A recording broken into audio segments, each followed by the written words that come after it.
জুমার দিন ভুলেও এই কাজগুলি করবেন না। আল্লাহ ও তার রাসূল ওই সকল ব্যক্তিদের অভিশাপ করেছেন যারা জুমার দিনে এই 8টি কাজ করে। আজকে মুসলিমদের জন্য অত্যন্ত জরুরি কিছু তথ্য দিব। শুক্রবার বা জুমার দিন ইসলামে বিশেষ মর্যাদাপূর্ণ একটি দিন। এই দিনকে ইয়াউমুল জুমা বলা হয়, যার অর্থ সমবেত হওয়ার দিন। এটি সপ্তাহের সেরা দিন হিসাবে গণ্য হয় এবং মুসলিমদের জন্য বিশেষ ইবাদত ও বরকতের দিন। এমনকি শুক্রবারকে মুসলমানদের ঈদের দিনও বলা হয়ে থাকে। কিন্তু আমরা এই দিন এমন কিছু ভুল করে ফেলি যা আমাদের পরকাল জীবনকে জাহান্নামের দিকে নিয়ে যাবে এবং প্রিয় নবীর শাফায়াত থেকে বঞ্চিত করবে। অবশ্যই ভিডিওটি সম্পূর্ণ দেখবেন এবং সতর্ক হয়ে যাবেন। ভিডিওটি শেয়ার করে দিবেন যেন আপনার অন্যান্য মুসলিম ভাইয়েরা ভুলেও জুমার দিনে এই কাজগুলো না করে। হয়তো আপনার একটি শেয়ারে একজন ভাই ভুল থেকে হেদায়েতের পথে ফিরে আসতে পারবে।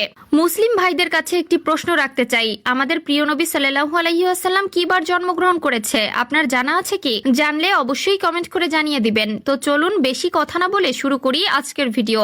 জুমার দিন আমরা ইবাদতের জন্য সবাই মসজিদে যাই। মসজিদ ইসলাম ধর্মে অত্যন্ত পবিত্র স্থান। এখানে মুসল্লিরা নামাজ আদায়, কোরআন তেলাওয়াত, ইবাদত এবং জ্ঞান চর্চার জন্য একত্রিত হন। তাই মসজিদের আদব মেনে চলা মুসল্লিদের দায়িত্ব। কিন্তু জুমার দিন আমরা মসজিদে গিয়ে এমন কিছু কাজ করে ফেলি যা কোরআন ও হাদিসের সম্পূর্ণভাবে নিষিদ্ধ। তার মধ্যে প্রথমত মসজিদের ভেতরে উচ্চস্বরে কথা বলে থাকি এবং বন্ধু বান্ধবের সাথে হাসি তামাশা এবং ঠাট্টা করে থাকি, যার ফলে অন্য মুসল্লিদের মনোযোগ নষ্ট হয়। রাসূলুল্লাহ সাল্লাল্লাহু আলাইহি ওয়াসাল্লাম বলেছেন, মসজিদে উচ্চস্বরে কথা বলো না এবং ক্রোধ প্রকাশ করো না। দ্বিতীয়ত, জুমার দিন গোসল না করে পবিত্রতা অর্জন না করেই মসজিদে চলে যাওয়া। আল্লাহ তাআলা বলেন, নিশ্চয়ই মসজিদ আল্লাহর জন্য, তাই এখানে শুদ্ধতা ও পবিত্রতা নিশ্চিত করা জরুরি। 3 নম্বরে, জুমার দিন মসজিদে ব্যবসায়িক আলাপ আলোচনা বা ব্যবসায়িক লেনদেন করা। মসজিদে বাণিজ্যিক উদ্দেশ্যে কোনো পণ্য বিক্রি বা কেনা সম্পূর্ণ নিষিদ্ধ। হাদিসে বলা হয়েছে, যে ব্যক্তি মসজিদে কোনো পণ্য বেচাকেনা করে তাকে বলো, আল্লাহ তোমার ব্যবসাকে লাভবান করবেন না। 4 নম্বরে, মসজিদকে বিশ্রামের স্থান হিসেবে ব্যবহার করা। মসজিদে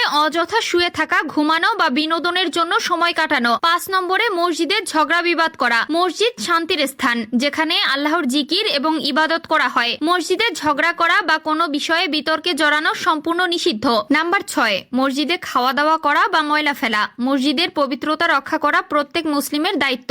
নবী করিম সাল্লাল্লাহু আলাইহি ওয়াসাল্লাম বলেন, মসজিদে কোনো খারাপ গন্ধযুক্ত ব্যক্তি প্রবেশ করবে না। 7 নম্বরে, মসজিদে ছোট শিশুদের এমন ভাবে নিয়ে আসা যারা শোরগোল বা দৌড়ঝাঁপ করে। সর্বশেষ যে নিষিদ্ধ কাজটির কথা বিশেষভাবে বলা হয়েছে তা আমরা প্রতিনিয়ত সবাই করে থাকি, কিন্তু এটি খুবই গুরুত্বপূর্ণ। সেটি হলো জুমার খুতবা শোনার সময় মনোযোগহীন থাকা। অন্যের সাথে কথা বলা বা মোবাইল ফোন ব্যবহার করা নিষিদ্ধ। নবী করিম সাল্লাল্লাহু আলাইহি ওয়াসাল্লাম বলেন, যে ব্যক্তি খুতবার সময় কথা বলে সে এমন একটি কাজ করলো যা জুমার নামাজের জন্য অনুপযুক্ত।